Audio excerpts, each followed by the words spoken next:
Nag-research po kami ng background information tungkol sa inyo online.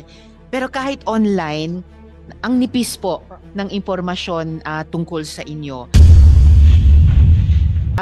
Parang you came out of nowhere, ma'am, tapos naging mayor kayo. Masakit din po sa akin na masangkot sa ganitong usapin at nakilala pa ang aming bayan sa maling paraan. Ang pinaka-favorite ko po na ulam tuwing umaga, almusal, ay tuyo. Kasi hindi siya malat.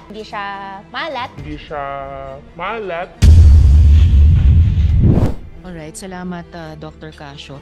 So Mayor, first term mayor po kayo, ano po? Opo ma'am, first term mayor po. So kumbaga, bago itong first term nyo bilang mayor, wala kayong naunang karanasan at all sa politika. Tama po ba yun? Wala po ma'am. Okay.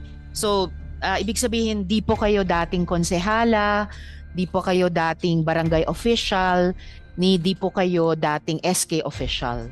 Opo. Naghanap, bilang paghahanda kasi dito sa hearing, syempre naghanap po kami ng, nag-research po kami ng background information tungkol sa inyo online. Pero kahit online, ang nipis po ng impormasyon tungkol sa inyo. So basically, at least politically, parang you came out of nowhere, ma'am, tapos naging mayor kayo. Bigla, ganun ba yon? Nanalo kayo bilang mayor. Opo, Madam Chairman, may statement po sana ako, okay lang po. Okay. Well, kaya ko rin tinatanong before the chair allows the good mayor to deliver her statement. Baka okay rin naman po yun, no, na figuratively galing out of nowhere tapos nanalo bilang mayor. Baka pwedeng isipin na refreshing break sa usual na dynastic politics natin. Pero syempre, interesante at gusto ko talaga mas makilala ng maigi. So maybe we can begin with your statement, Mayor. So ilang minuto po ba yan or ilang pages po ba? Madam Chairman, 2 to 3 minutes lang po. Please, you have the floor, Mayor. Opo, thank you po.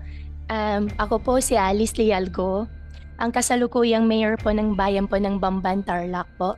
Sa mga hindi po nakakaalam, ang Bamban po ay ang kaunang-unang bayan po sa lalawigan po ng Tarlac. Napapagitnaan po kami ng Clark at New Clark City po at mga ibang malalaking bayan po ng Tarlac Province. Ang aming pangunahing hanapbuhay po ay agriculture, kaya bilang first termer mayor po ay malaking hamon po sa akin kung paano mabigyan po ng sapat na pangkabuhayan ang aking mga kababayan. Ngayon din po, magbukas ang daan upang hikayatin ang mga investors po sa aming lugar na isang second-class municipality po. Bago po ako naging mayor, ay kilala po ako bilang negosyante.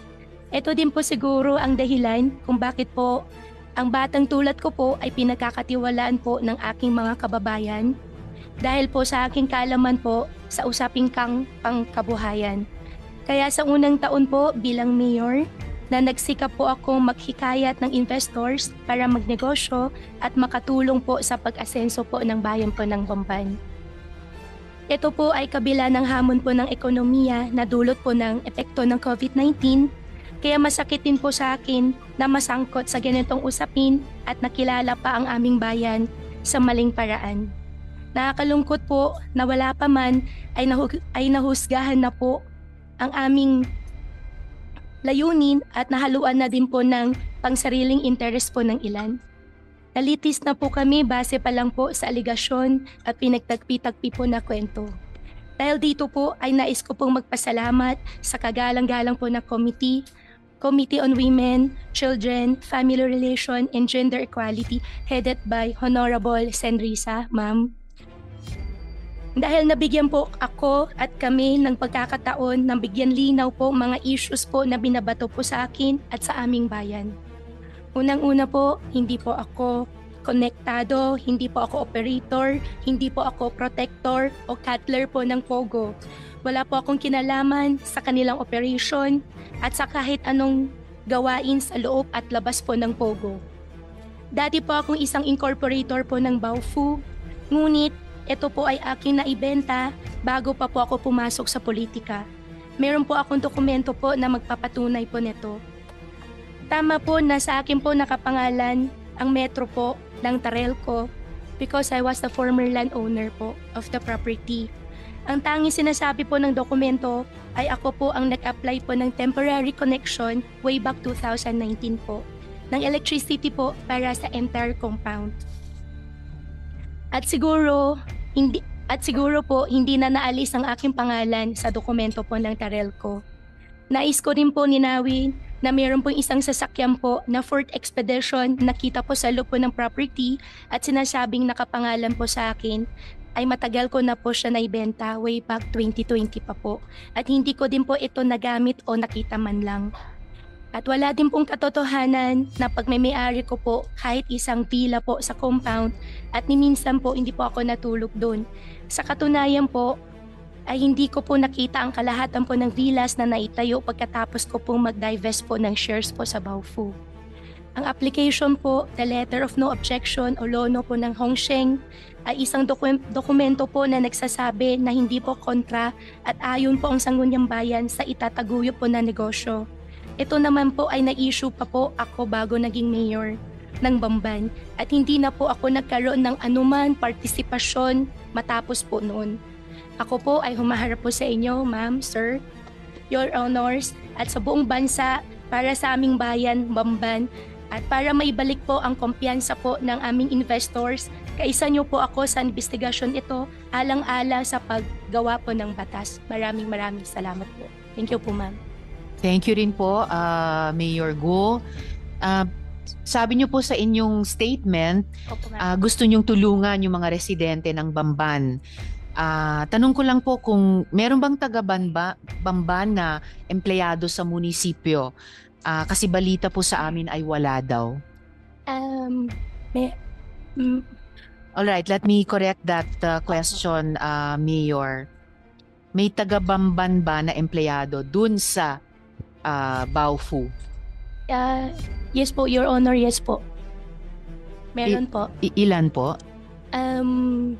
Base po sa investigation po namin, yung housekeeping po nasa 100 plus po.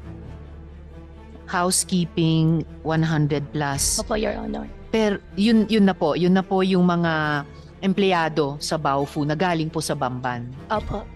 Lahat-lahat po, ilan ang empleyado o workers sa Baofu?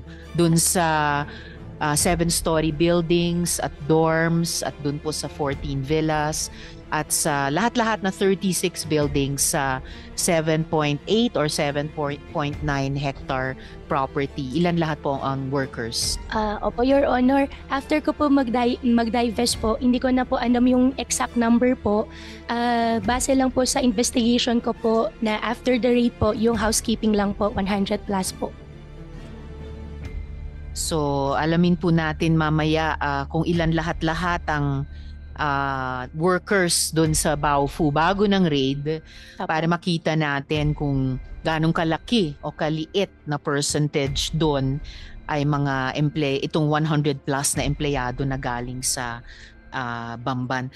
Ngayon, Opo. Mayor, bilang public servant din, Opo. tulad po ninyo, alam ko, di biro tumakbo sa eleksyon.